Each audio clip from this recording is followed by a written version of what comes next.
വിഷ്ണുശാലിനിയുടെ latest എപ്പിസോഡിൽ അങ്ങനെ തൻ്റെ മനസ്സിലുള്ള സങ്കടങ്ങൾ മുഴുവൻ ഓരോരോ ചോദ്യങ്ങളായിട്ട് ശാരദാമ്മ ശാലിനിക്ക് നേരെ അങ്ങ് ചോദിക്കുകയാണ്. നിൻ്റെ ഭർത്താവിന് അവിടെ നിൻ്റെ അമ്മായിയമ്മ രണ്ടാം വിവാഹം ആലോചിക്കുകയാണ്, നീ ഇവിടെ എന്തെടുത്തുകൊണ്ടിരിക്കുക, ഇനിയെങ്കിലും സത്യങ്ങൾ തുറന്നു പറയണം എന്നൊക്കെ പറയുമ്പോൾ അതിനിപ്പോൾ ഞാൻ എന്താ വേണ്ടത് അമ്മയും ചോദിക്കുകയാണ്. അന്നേരം നല്ല ചോദ്യം, ഒരു ഭാര്യ ചോദിക്കേണ്ട ചോദ്യമാണോ നീ ചെയ്യുന്നത്? ഇതിപ്പോൾ പിരിഞ്ഞ് കഴിയുകയൊന്നുമല്ല, ജീവൻ്റെ ജീവനായി രണ്ടുപേരും തങ്ങളിലങ്ങ് സ്നേഹിക്കുകയല്ലേ, അപ്പം ഇനി സത്യങ്ങൾ എല്ലാവരും അറിയുക തന്നെ വേണം എന്നൊക്കെ പറയുമ്പോൾ അതൊന്നും സാധിക്കില്ല. പക്ഷേ ശ്യാമയുടെ ജീവിതം നഷ്ടമാകും. രോഹിത് പിന്നെ വിഷ്ണുവിനെ എത്രയും പെട്ടെന്ന് കാര്യങ്ങൾ അറിയിക്കണം എന്നൊക്കെയാണ്, ഇല്ലെങ്കിൽ നീ കുഞ്ഞിനെയും കൊണ്ട് അങ്ങോട്ടത്തേക്ക് കയറി ചെല്ലണം എന്നൊക്കെയാണ് ശാരദാമ്മ പറയുന്നത്. അന്നേരം ശാലിനി പറയുന്നുണ്ട്, അതൊരിക്കലും ശരിയാവില്ലമ്മേ, സത്യാമ്മ അത് വിശ്വസിക്കില്ല. ഇതുവരെ വിഷ്ണുവേട്ടന് ഞാൻ അങ്ങോട്ട് കയറി ചെല്ലേണ്ട ആവശ്യമൊന്നുമില്ല, ഞാൻ ഇവിടെ ഉണ്ട് എന്നറിഞ്ഞാൽ ഏത് പാതിരാത്രിക്കായാലും വിഷ്ണുവേട്ടൻ ഇങ്ങോട്ടത്തേക്ക് എത്തും. ഒരു മോള് കൂടി ഉണ്ടെന്നറിഞ്ഞാൽ അതിനേക്കാൾ സന്തോഷമാവും എന്നൊക്കെ പറയുമ്പോൾ എങ്കിൽ അങ്ങനെ ചെയ്യും മോളെ എന്നൊക്കെ പറയുകയാണ്. അതിനു മുന്നേ ചോദിക്കുന്നുണ്ട്, പിന്നെ നിനക്കിപ്പോൾ കുഞ്ഞിൻ്റെ നാവടക്കി വെക്കാനായിട്ട് സാധിക്കും, അച്ഛൻ വിദേശത്താണ്, അച്ഛമ്മ വിദേശത്താണ്, ഇന്ന് വരും നാളെ വരും എന്നൊക്കെ പറയാനായിട്ട് സാധിക്കും. പക്ഷേ നാളെ ഒരു കാലത്ത് അവൾ നാവും ശബ്ദവും ഉയർത്തി ചോദിക്കുമ്പോൾ നിനക്ക് മറുപടി ഇല്ലാതാവും. അവൾക്ക് വേണ്ടി വേറെ പലരുമൊക്കെ ചോദിക്കും. നാളെ ഒരു കാലത്ത് അവൾക്ക് ഒരു കല്യാണാലോചന വരുമ്പോൾ കൈ പിടിച്ചു കൊടുക്കാൻ ഒരു അച്ഛനില്ല, ചൂണ്ടിക്കാണിക്കാൻ അച്ഛനില്ല, വേണമെങ്കിൽ പെണ്ണിനെയും കൊണ്ടുപോ എന്ന് നീ പറയൂ എന്നൊക്കെ ചോദിക്കുകയാണ്. അന്നേരം ശാലിനി തിരിച്ച് ചോദിക്കുന്നുണ്ട്, ഒരു 8 വർഷങ്ങൾക്ക് മുമ്പും അതേ അവസ്ഥയിൽ നിന്നിട്ടുണ്ട്. മക്കൾക്ക് കല്യാണാലോചന വന്നപ്പോൾ അച്ഛനുണ്ടെങ്കിലും ചൂണ്ടിക്കാണിച്ചപ്പോൾ അദ്ദേഹം അത് അംഗീകരിക്കില്ലായിരുന്നു, മറ്റൊരു സ്ത്രീയുടേതായിരുന്നു. പക്ഷേ നമ്മുടെ ഭർത്താക്കന്മാരും അങ്ങനെ നിർബന്ധം പറയാത്തത് കൊണ്ട് അച്ഛൻ കൈപിടിച്ച് കൊടുക്കേണ്ടി വന്നില്ല എന്നൊക്കെ പറയുമ്പോൾ എന്നെ പോലെ ആവാനാണോ മോളെ നീ ഇത്രയും ഒക്കെ പഠിച്ചത് എന്ന് ചോദിക്കുമ്പോൾ അങ്ങനെയൊന്നും അല്ലേ ഓരോരുത്തരുടെ ജീവിതങ്ങൾ നമ്മൾ വിചാരിക്കുന്ന പോലെയല്ല, നമ്മൾ പിടിച്ചെടുത്ത് നിൽക്കില്ല എന്നൊക്കെ പറയുകയാണ്. അതിനുശേഷമാണ് നീ കുഞ്ഞിനെയും കൊണ്ട് സത്യഭാമയുടെ വീട്ടിലേക്ക് കയറി ചെല്ലുന്നൊക്കെ പറയുന്നത്. അന്നേരവും പറയുന്നുണ്ട് സത്യാമ്മ, പക്ഷേ ഇത്രയും നാൾ മറച്ചു വെച്ചിട്ട് ഇപ്പോൾ ഒരു കുഞ്ഞുണ്ടെന്ന് പറഞ്ഞാൽ സത്യാമ്മ വിശ്വസിക്കില്ല, പിന്നെ ചോദ്യങ്ങൾ എനിക്ക് നേരെ ഉയരും. അപ്പോൾ ശ്യാമയ്ക്ക് സത്യം തുറന്നു പറയേണ്ടി വരും. സത്യം മാത്രമല്ല, പപ്പിയും എൻ്റെ മകളാണെന്ന് പറയേണ്ടി വരും. തൻ്റെ അമ്മയുടെ പേര് ചേർത്ത് പപ്പി എന്ന് വിളിച്ച്, പത്മാവതിയുടെ ആ പേര് ചേർത്ത് പത്മിനി എന്നാണ് പപ്പിയുടെ പേര്, ആ പേര് ചേർത്ത് രോഹിത് തൻ്റെ മോളെ വിളിക്കുമ്പോൾ അവളുടെ ജീവിതവും ഒക്കെ പോകില്ലേ, അതും സത്യാമ്മ ക്ഷമിക്കില്ല. ജീവന് വേണ്ടിയാണ് എന്നൊക്കെ പറഞ്ഞാലും എനിക്ക് മാപ്പ് തരില്ല എന്നൊക്കെ പറയുമ്പോൾ അത് നീ ഒരു മാപ്പ് പറയേണ്ട ആവശ്യമല്ലേ ഉള്ളൂ എന്ന് ശാരദാമ്മ ചോദിക്കുന്നുണ്ട്. അന്നേരം അതൊന്നും നടക്കില്ലമ്മേ, അന്ന് ആശുപത്രിയിൽ വെച്ച് സീമന്ത ചടങ്ങിനെയൊക്കെ ഞാൻ കള്ളം അറിഞ്ഞത് സത്യാമ്മയുടെ ജീവന് വേണ്ടിയാണെന്ന് പറഞ്ഞപ്പോൾ ക്ഷമിച്ചില്ലല്ലോ, അപ്പോൾ ശ്യാമയും കൂടി ഇവിടേക്ക് വന്ന് നിൽക്കേണ്ടി വരും.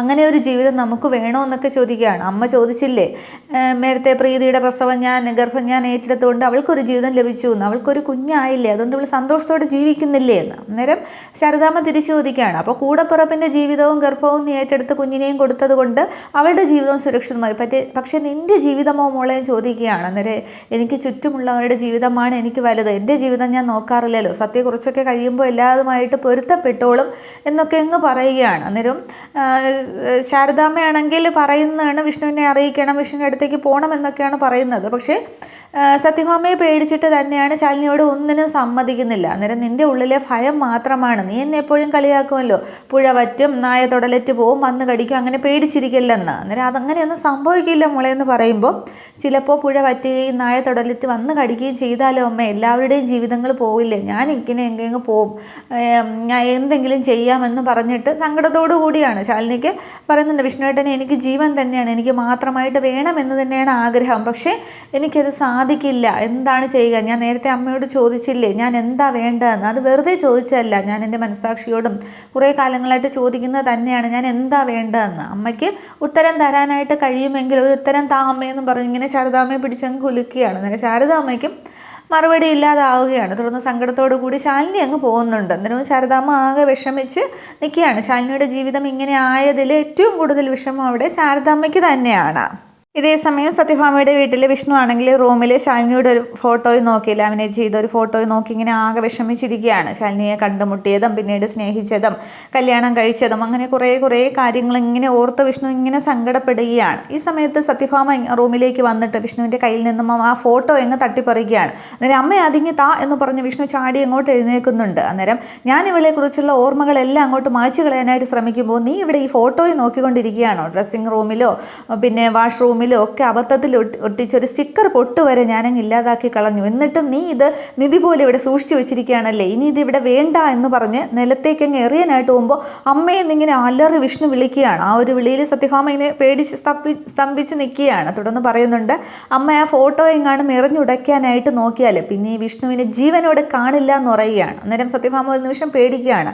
എന്നിട്ടും അങ്ങ് അഹങ്കാരത്തോടു കൂടി തന്നെ ചോദിക്കുന്നുണ്ട്, നീ സത്യഭാമയെ പേടിപ്പിക്കുന്നോന്ന് ചോദിക്കുകയാണ്. അന്നേരം അല്ല, ആ അമ്മയ്ക്ക് മാത്രമല്ല അമ്മയുടെ മകനും ശപഥമെടുക്കാനും അത് നിറവേറ്റാനും എങ്ങനെയാണെന്നൊക്കെ അറിയാം എന്നിങ്ങനെ പറയുകയാണ്. തുടർന്ന് ആ വിഷ്ണുവിൻ്റെ വാക്കുകളിൽ സത്യഭാമ ഭയപ്പെടുന്നുണ്ട്. തുടർന്ന് അത് മാറ്റിയിട്ട് പറയുകയാണ്, പിന്നെ ഇത് ഞാനൊന്നും ചെയ്യുന്നില്ല, നിന്നെ പേടിച്ചിട്ടൊന്നുമല്ല എന്ന് പറഞ്ഞിട്ട് ആ ഫോട്ടോ അങ്ങ് ആ കട്ടിലേക്ക് ഇടുകയാണ്. നിനക്ക് ഞാൻ തന്ന സമയം ഓർമ്മയുണ്ടല്ലോ, അമാവാസി, അതിനു മുന്നേ നീ ഈ ഫോട്ടോ നോക്കിയിരിക്കാതെ ശാലിനിയെ കാണുകയോ സംസാരിക്കുകയോ നേരിട്ട് കൊണ്ടുവരികയോ ഒക്കെ ചെയ്യാം.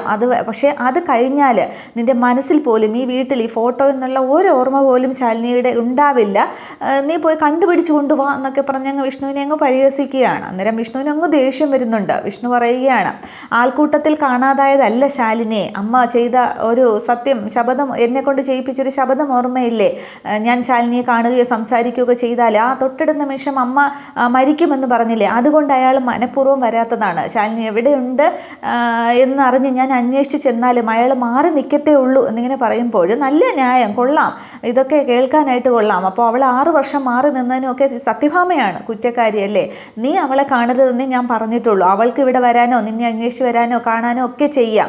നീ ശപഥം ചെയ്തത് അവൾ അറിഞ്ഞിട്ടുണ്ടോ എന്ന് പോലും സംശയമാണ്, അവൾ നിന്നെ മറന്ന് വേറൊരു ജീവിതം തുടങ്ങി കാണും എന്നിങ്ങനെ പറയുമ്പോൾ അമ്മയെന്നിങ്ങനെ ഉറക്കെ അങ്ങ് വിഷ്ണു വിളിക്കുകയാണ്. വിഷ്ണു ആ കൈയൊക്കെ ഇങ്ങോട്ട് ചുരുട്ടി പിടിക്കുകയാണ്. വേറെ ആരെങ്കിലും ആയിരുന്നെങ്കിൽ വിഷ്ണു ആ നിമിഷം അടിച്ചേണേ, പക്ഷേ സത്യഭാമ ആയതുകൊണ്ട് വിഷ്ണു ഇങ്ങനെ കൈ ഉയർത്തിയതാണ്. എന്നിട്ട് അതങ്ങ് ചുരുട്ടി പിടിക്കുന്നുണ്ട്. സത്യഭാമ ശ്രദ്ധിക്കുകയാണ് വിഷ്ണുവിൻ്റെ അതൊക്കെ ആ ചലനവും വിഷ്ണുവിൻ്റെ ഭാവവും രീതിയും ഒക്കെ സത്യഭാമയ്ക്ക് ഒരു നിമിഷം അങ്ങ് പേടിക്കുന്നുണ്ട്. തുടർന്ന് പറയുകയാണ്, അവൾ അങ്ങനെയൊന്നും ചെയ്യില്ല, അവളെൻ്റെ ഭാര്യയാണ്, അവൾക്ക് അങ്ങനെയൊന്നും കഴിയില്ല എന്ന് പറയുമ്പോൾ നിനക്ക് ഏതിനും ഈ ഒരു ന്യായീകരണം മാത്രമല്ലേ ഉള്ളൂ, എന്തായാലും ഈ വരുന്ന അമാവാസി വരെ മാത്രമാണ് നിനക്കുള്ള സമയം, അതിനുള്ളിൽ അവളെ കൊണ്ടുവന്നില്ല എന്നുണ്ടെങ്കിൽ ഡിവോഴ്സിന് നീ തയ്യാറായിക്കോ വിഷ്ണു, അതിനുശേഷം അവളുടെ ഓർമ്മ പോലും ഫോട്ടോ എന്നല്ല ഒരു ഓർമ്മ പോലും നിൻ്റെ ജീവിതത്തിൽ കാണില്ല എന്നിങ്ങനെ പറയുകയാണ്.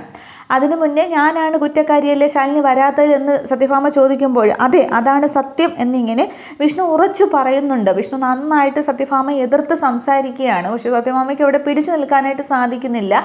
അവസാനം ആ ഡീലിൻ്റെ കാര്യം പറഞ്ഞ് അമാവാസ്യയ്ക്ക് മുന്നേ കൊണ്ടുവരണം എന്നത് പറഞ്ഞ് സത്യഭാമ അവിടെ ഒഴിഞ്ഞു മാറുകയാണ് ചെയ്യുന്നത്. തുടർന്ന് വിഷ്ണു ആ കട്ടിൽ കിടക്കുന്ന ശാലിനിയുടെ ഫോട്ടോ എടുത്ത് ഇങ്ങനെ നിവർത്തിയിട്ട് ഇങ്ങനെ ചോദിക്കുകയാണ്, ശാലിനി താൻ എവിടെയാടോ, ഈ അമാവാസ്യയ്ക്ക് മുന്നേ എങ്കിലും തനിക്ക് എൻ്റെ മുന്നിലേക്ക് വന്നൂടെ, ഇല്ലെങ്കിൽ എൻ്റെ ജീവിതം ഇരുട്ടിലായി പോകുമ്പോഴോ, താൻ വരുമോ എന്നൊക്കെ പറഞ്ഞിട്ട് ആ ഫോട്ടോ ഇങ്ങനെ നെഞ്ചോട് ചേർത്ത് പിടിച്ച് ആ കട്ടിൽ തന്നെ വിഷമിച്ചിരിക്കുകയാണ്. വിഷ്ണു നന്നായിട്ട് കരയൊക്കെ ചെയ്യുന്നുണ്ട് ശാലിനിയുടെ ആ ഒരു വേർപാടില്ല. ഇതേസമയം താഴെ ഹാളിലാണെങ്കിൽ രാഘവൻ നായർ പൊന്നിയോട് തിരക്കുകയാണ്, വിഷ്ണു ഭക്ഷണം കഴിച്ചു വന്നു. അന്നേരം ഇല്ല, വിളിച്ചപ്പോൾ വേണ്ടാന്നാണ് പറഞ്ഞതെന്ന്. അന്നേരം പപ്പിക്കുട്ടി അടുത്ത ടെഡി ബിയറൊക്കെ ആയിട്ട് ഇങ്ങനെ കഥയൊക്കെ പറഞ്ഞിരിക്കുകയാണ്. പപ്പി ഇതൊക്കെ ശ്രദ്ധിക്കുന്നുണ്ട്. അന്നേരം കഴിക്കാനോ കുടിക്കാനോ പറ്റിയ സാഹചര്യമാണോ, അതിനൊരു സമാധാനം കൊടുത്തിട്ട് വേണ്ടേ, എന്ത് ചെയ്യാനാ, അവൻ ഏത് സമയവും വിഷമമാണോ എന്നൊക്കെ പറഞ്ഞ് രാഘവൻ നായർ വിഷമിക്കുമ്പോൾ ഞാൻ കൊടുക്കാം വിഷ്ണു അച്ഛന്, ഞാൻ കൊടുത്താൽ വിഷ്ണു അച്ഛൻ കഴിക്കുകയും ചെയ്യും, പൊന്നിയാൻറ്റി പോയി ഭക്ഷണം എടുത്തുകൊണ്ട് പോകാമെന്ന് പറയുകയാണ്. അന്നേരം രണ്ടുപേരും ഇങ്ങനെ ചിരിക്കുന്നുണ്ട്. തുടർന്ന് പൊന്നിയോട് ഭക്ഷണം എടുത്തുകൊണ്ട് വരാനായിട്ട് രാഘവൻ നായർ പറയുമ്പോൾ പൊന്നിയെ തറ തുടയ്ക്കാനാണ് വന്നത്. അതൊക്കെ അവിടെ വെച്ചിട്ട് അടുക്കളയിലേക്ക് ഭക്ഷണം എടുക്കാനായിട്ട് പോകുന്നുണ്ട്.